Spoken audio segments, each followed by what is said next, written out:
Assalamu alaikum aziz, muhterem, süyümlük Şarkı Türkistanlık qarindaşlarım.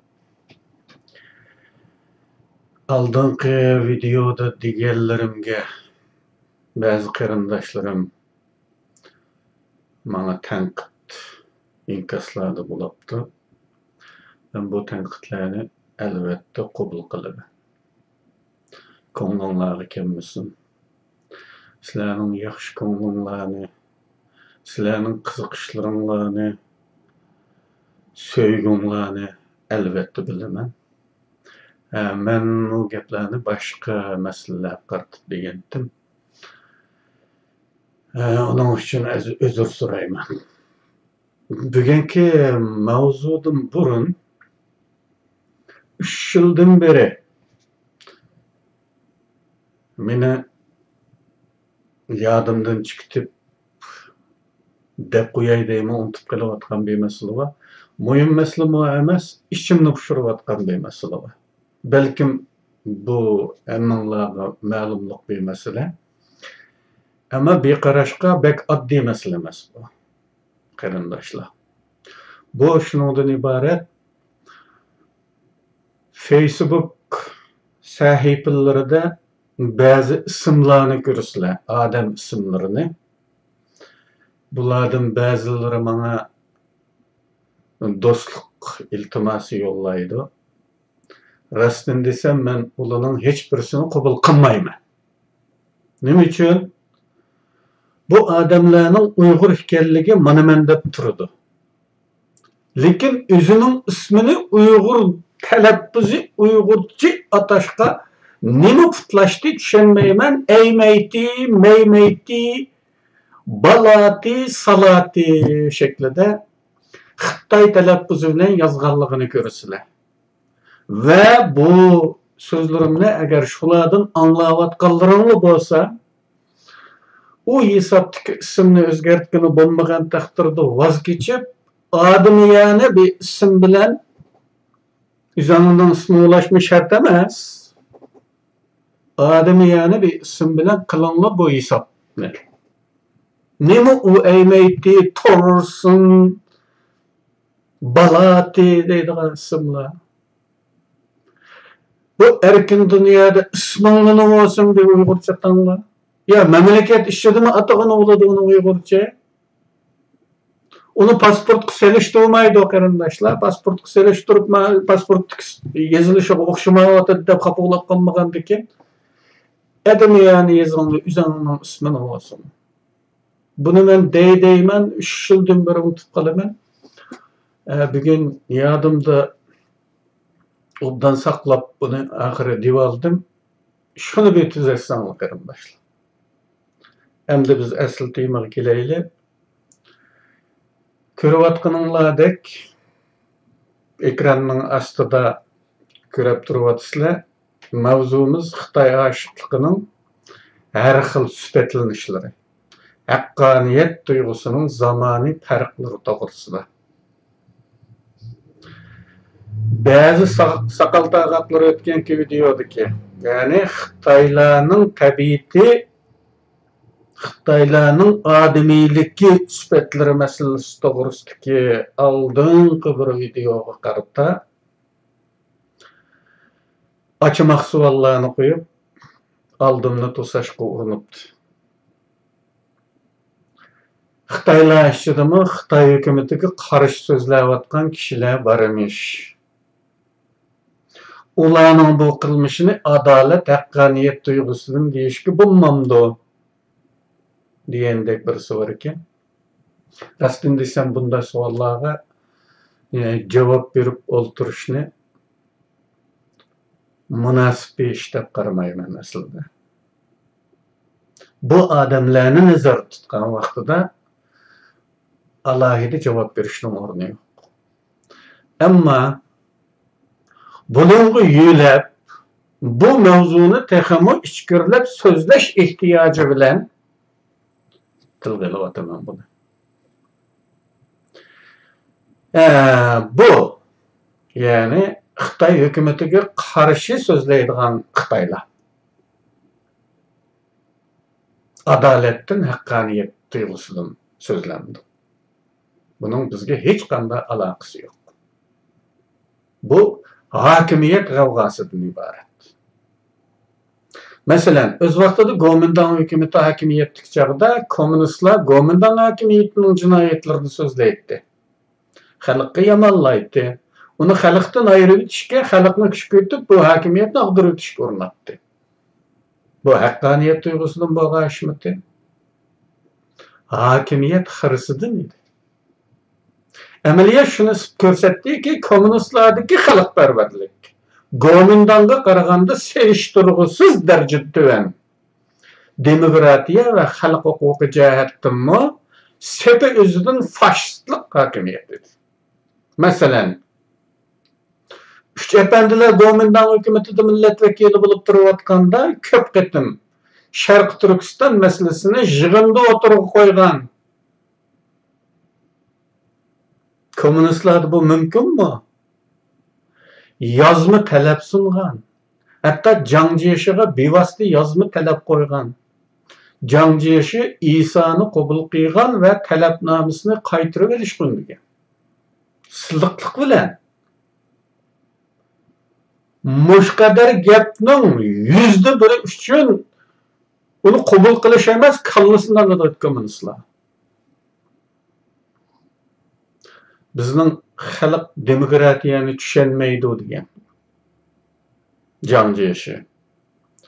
Chet elliklardek ang saviyaga ega bo'lmag'achqa millatlarning o'z taqdirini o'zi belgilash huquqini tushunmaydi. Şuna men bundaq huquqni bersam, xalqim meni vatan satqich deb aybleydi. Qachonki mening xalqim ang saviyalik bo'lib, bundaq masalalarga to'g'ri qaraya oladigan bo'lganda, andin men sizlarga keng huquqlarni beraman. Hozircha talabnomanglarni qaytirib olinglar, deydi Cangciyeşi İsa'ga. Buni kommunist hokimiyatida tasavvur qilib olmaydi. Talabnoma sunulmay turib o'ltirildi. Şuna hakimiyet hırsidan tug'iladigan qarashlarni haqqoniyat tuyg'usidan deyish mumkin emas. Bugungi kunda G'arb dunyosida demokratik davlatlarda yashayotgan Xitoylarning deydiganlari o'xshashla hakimiyet hırsidan, adalet duygusudan emas. Gomindan zamanında demokratik huquqlarni tushungili unamaydigan Xitoylarga o'xshash, bugungi kunda atalmış demokratchi Xitoylarmi Uyg'urlarga yaqinlashgan va Uyg'urlar Sharq Turkistonda tonish haqida talab qilganda ularning bergan javoblari Cangciyeşi bilan aynan o'xshash. Xalqimiz tushunmaydi. Bizni vatan xoini deydi. Şuna hozircha u gaplarni qo'yib tursak, bu qanday xalq? Yarım asrdan ko'proq vaqt o'tgandimi, ayni bo'yicha turavergan qanday xalq bu? Bu qanday qon va gindiki masala bu. Hatta erkin dunyoda tug'ilib cho'ng bo'lganlarning o'xshashligiga diqqat qiling.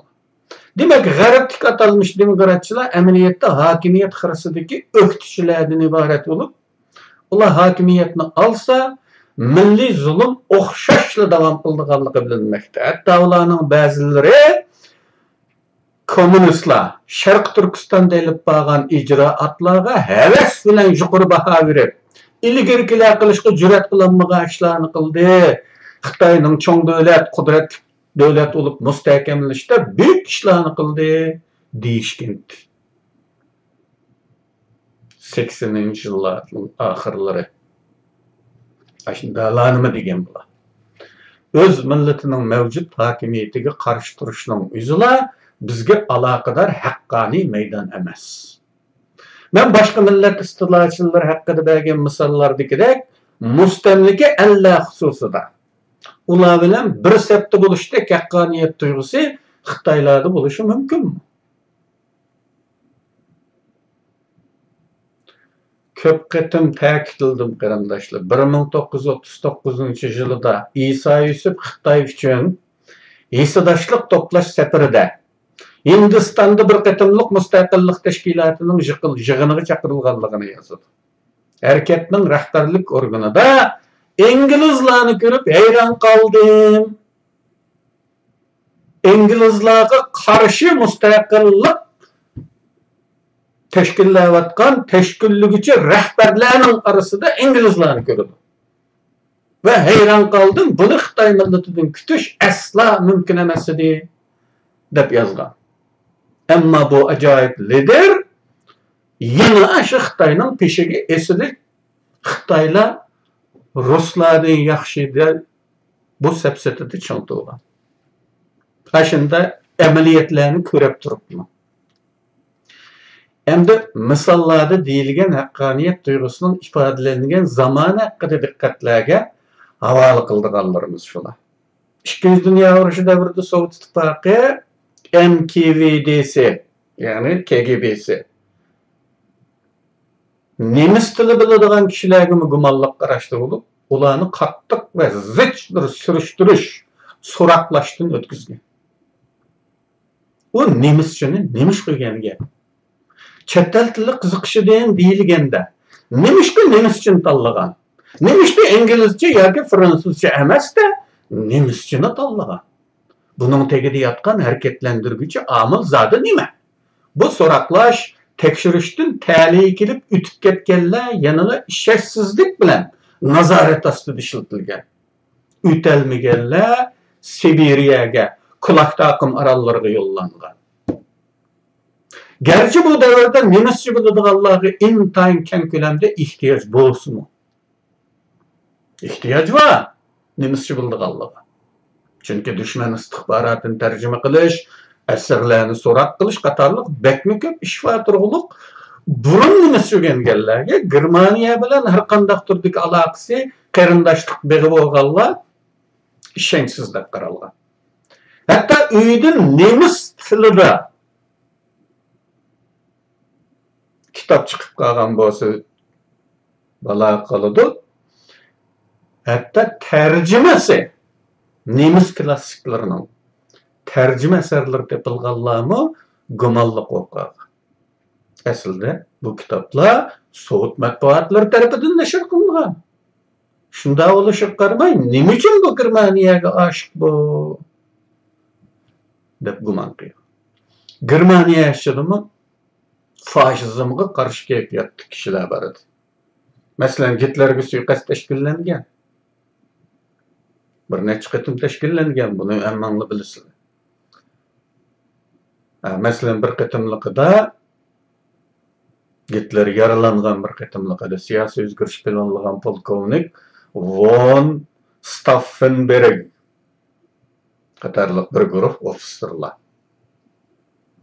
Yani yuqori darajaliklar. Polkovnikdan yuqori generallar va marshallar. Aşılarmı faşizmga qarshi edi. Kommunistlar vaqti Natslar davrida Germaniyaning kommunistlari shundaq turib, hech kim manda bet oyoqda desak bo'lmaydi deymi? Ularning ichidami yaxshilari bor deymi? deb nemislarga advokatlik qilmagan.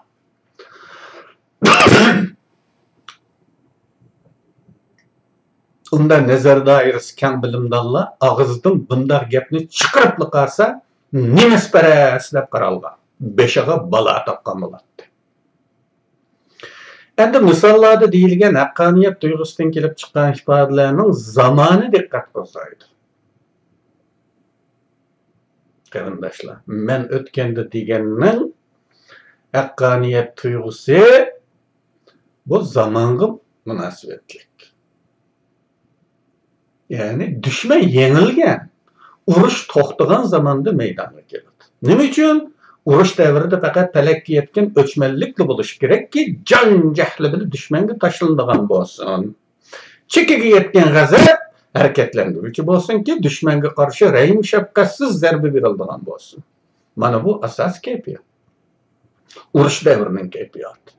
Agar urush holatida tirkishish vaziyatida dushmanga qarata yumshoq bo'lish, haqqoniyatchi bo'lish deganlar bo'lsa, jangovarlik ta'sir etadi. Keskinlikli soy tushirdi. Çünkü uruş ya sen ölüsen ya ben ölümen. Ya sen yaşaysan ya ben yaşayman. Türüdeki bir harekettir. Hatta bu xil keyfiyat musabıqıda şunda. Musabıqıda, tenterbiye musabıqalarını oylan. Bir dostunuz bilen qarama-qarşı musabıqa düşseniz mi? Ya sen ya ben. Keyfiyat bu. Şunda iş qıtigisiz. Dostunuzun yüz hatırısı falan mevcut emas. Çokum yengip çıkış niyeti hemmege orun bergen boludu. Hissedaşlıkla, sektorgallıgını his kılışla, neticeden keyin andan konuğunuzu geçişke başlaydı. Yani meyli uruş altı, hatta meyli musabıqa altı bolsun, karış taraf karta ciddi düşmanlık ruhi altı zürür bolup kalmay mecburiyet hem şarttır. Şu uruş jaryanı düşmanlık jaryanıdır. Endi biz bilen Xitaylar arasındaki münasebetki gelsek, uruş halıdır. Ta ki Zozongtan devirden beri Xitay bilen aramızda fakat uruş halıtı devam kılmakta. Xitaylar bunun bir minut misal qarab bakmadı. Bizning her kandığımızda ciddi manada düşman dep qarab gelmekte. Şunu özlerinin ömürvayetlik galçıllığına işenmeydi. Hem bizning Xitayperestler olsa qandaq çıraylık cümperdilerge urap, güzelleştirsin, qat'i nazar, aslında iştlak felsefesi bilen hareket kıldı. İlimdarlarımız tarafından kurulgan atalmış bir nimen institutunun bayanatını köydüğünde toruldu. Ulanın prinsipi, nizamı, maksatları diqqatimizin dağıtıdı. Çaynalı'da yaşavatkan Uygur ve Han milletini öz içige ağan barlık kişilerinin dostluk ve inatlık içinde bildi yaşaşı.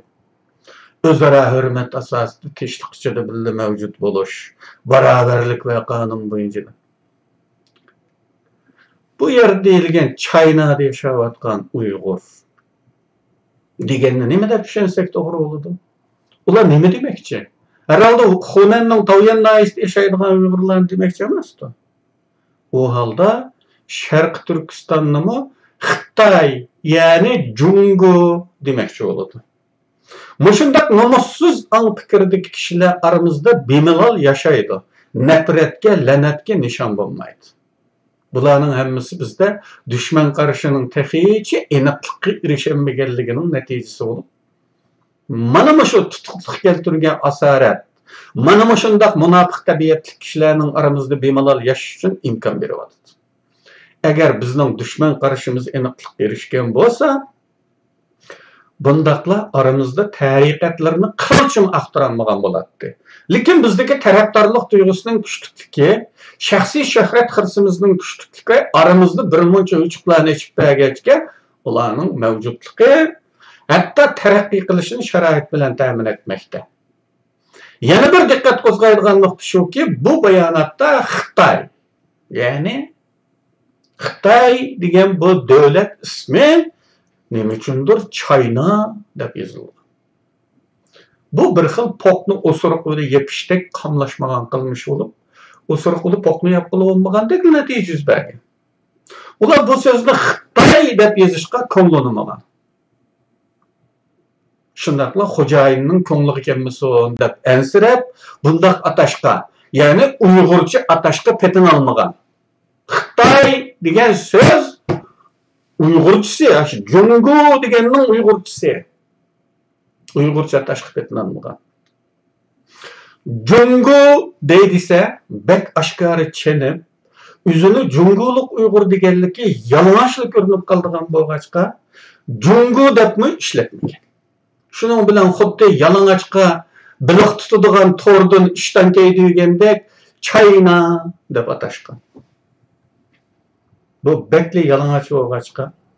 Gerçi tordun işten tikilip keydirilgen bolsunmu, hamma adamning kuzugi petip, hamma adam birdek hujum o'tganligini ko'rdi. Bir chala Xitoy da'vochidan boshqa advokatlik qiluvchilar chiqmaganligi ma'lum bo'ldi. Bu bir yaxshi ahvol. Ammo bir muncha o'qimishliqlar, bilarman tabiqimiz, cho'nglarimiz o'xshash huquqni bek yalang'ochlab etmay. To'rdan emas, biliq tutilgan to'rdan emas, to'g'ri omaldan ishdan keydirib da'vatgan bo'lsa-mu, Ulağa bu tariqa qarşılıq bulmay, nayt az qarşılıqçılarga, nurgun halis podakçılar, halis advokatlı oturgu çıkıp eypleydiğallıqı kişinin için durdu. Bunun sebeplerinden biri bizning pek yüz hatırçı millet bolğanlığımız. Lamzelli diplomatlık micazımız tüpeylidin, bunda katta adamlarının yüzü besip gitip, birini mi diyemmevattan buluşlarımız gerek. Çünkü bizden uzundan beri katta bilgen bazı bilermellerimiz mi? Mana şu to'g'ri maldın işten keydirilgen Xitoy parastlikni qilib kelayotgan bo'lsa-mu, bunga diqqat qilayotganlar, qarshi chiqayotganlar nayta az. Balkim diqqat qilmagandek bo'lib kelayotgan bo'lishlari, gamsa bo'lib olish orqali munosabatni buzib qo'ymaydigan yo'l topgan bo'lishlari kerak. Talaqqa yo'l topgandek. Bizning bunday saramasligimiz, çoğun bilgen adamlarımızdan başında hatalar görülse, çaviye müştek gözümüzü pakırtıp indimey turuşumuz, bizden siyasi cihetten hamlıkımızdan, pişip itilmegenligimizden mahsuludur. Çünkü pişkan bir millet, siyasi cihetten murassasiz oldu. Çünkü siyaset cihetten murassasiz bulanmışsınız, dostumның ko'nglini yap, 6 aylık boyamda kaldığı oldu. Bu noktunu körüp itelmegenligimiz, milletning ömür rayetlik menfaatleri mavzusida atalmış yüz hatırçılıkını kılgınımız sərməslikten, xamlıqdan ötüp, mazlık oludu. Mazlıkla emas, münafıqlık oludu. Qarindaşlar, düşmanlar her zaman yalana çatırgı çıkıvermeydi. Türlük renglerde boyalgan oxşaşmalını bazarga selişi mümkün. Əməliyyatdan bunda kişiler bulup kelevatıdı. Avtonomiyeçiler, işe ayrılmazlık taraftarları, atalmış demokratiya talepleri, öz takdirini üzberilgen şuarlardaki teşekkürler ve şahslar. Əməliyyatda moşu münafıqlarının digellerini rengini özgertipli bazarga selevatıdı. Ama bazıları o vaziyip itibarı bilen kolluğu için. Ama bir munçılar şahsi münasibetler tüpeyildi. Bunu köp dedim o, bu oxşitişini. Mesela menden qeydap qağaçqılar, bana karıştırdıgan tarafta buluş ne? Kerek, zürriyet bu, dep qaraçqılar. Türlük bimani sebepler bilen bundak münafıklarga destek bulmakta. Yakında İstanbul'da dava sepedeki hizmet göstergenlerin mükaffatlaş olup ötüptü. Bu mükafatga layık görülgenlerinin terkibide nimeler yok. Del o dıkhanımның umuç. Eğer bu canaplardan birbirlep sorap baksanız, bizim müstakillik demeyiz, de vakıraydı. Ama kaynaşkan daşkızanğı qarap bakın. Kimler yok? Hatta yoldan ötken çaşkanda urgu kalgan İlham Toxtu İnstitutunun kaptılları mı var? Davanın ismi boğan Şarkı Türkistan'ı Uygur kişilik hukuk ve demokratiya davası aylandırıp bu iş bilen hizmet göstergenler mi? Var iken. Vatanımızın ismini çetelliklerge Xitaylar koygan lanetgerde isim süftüdü ügetken asildikisini unutturuştu bahasız hizmetleri bolgan japakeşlerim var iken. Mana bular qarasanız sepning beshiga chiqib olgan kishilar orasida qaysi sortliq yo'qkan deb o'ylaysiz. Hammasi tepildiganligi ma'lum bo'ladi. Bu odamlar qilib yurgan poqa bo'lmoqqa aralashchilikni qanday tushunish mumkin? Ikki sabab bo'lishi mumkin. Biri qilib yurgan ishini o'zi bilmaydigan, yog'inchoqqa qo'shgan eshakdek safar qilyapman deb cho'glayveradigan siyosiy sapa. Bo'libmi siyosiy sezgirligi nol bo'lgan qarqusaqlar. Yana bir sebebi bundaq daşqaynaqçılıqni bilib turib qiladigan, vazifasi suvni leytish bo'lganligi uchun shunday qiladigan. Buningdan boshqa üçüncü bir sebep bo'lsa, bulardan birasi chiqib deb baqsa, anglab baqsaq bo'ladi. Birinci sebepga bog'langanlar aslida Xitoy oshiqligidan bo'lib, bunun psixik sharhisini ma'lumotun a'la inimiz nayt to'g'ri, nayt dal, nayt yarqin sharhlab beribdi. Mana shunday. İşte urg'uchaga amroq degan tamsilimizdikidek, urg'uchaga amroq suyimli kuchuklardir. Burundan deb kelayotganimizdek, ba'zi da'vo boshlamchilar qilib yurgan ishini bilgidek aldı bo'lmagandan boshqa qilmoqchi bo'lgan ishiga o'zida ishonchi yo'q. Bunisi texmi qiziq. Undaq bo'lsa bu ko'chada sana nima bor? Qo'saq beqish uchun buni bir tijorat qilib olganlar. İnovat deb ishning yo'li qilib olganlar. Mana shundoq ketaverdi. O'zi ishonmagan davoni qanday qiladi? Yağınçaqqa qo'shgan eshakdek cho'glavasi bir yerdan chiqadi deb o'ylandi. Yoki tasodifiy bir sabab bilan bo'p qolg'idek bo'lsa, to'rdan tushib qolmaslik uchunmi? Hatto ba'zilari tasodifiy sabablarga ishonmaydi. Ishonmaydi-yu, jon jahli bilan to'rt alishadi. O halda ularda birer to'g'ri niyatning bo'lishi qanday mumkin? Cho'qimki boshqa g'arazlari bor. Qarindoshlar, biz tazimi tumanliq bir davrda yashayapmiz. Shuna siyosiy sezgurlik, milliy sezgurlik doimo takrorlanishi kerak. Bir nishon, bir dushman prinsipi. Harakatimizning ham qiblanamisi va mizoni. Buni ta'kidlab turish kerak. Buguncha shunchalik muloqot olaylik qarindoshlar. Hammanglarni Allohga topshirdim. Keyin qatim ko'rishgacha omon bo'linglar. Niyat qilgan ulug'vor ishlaringizda Alloh hammanglarni muvaffaq qilsin. Xayr. Allohga emanet.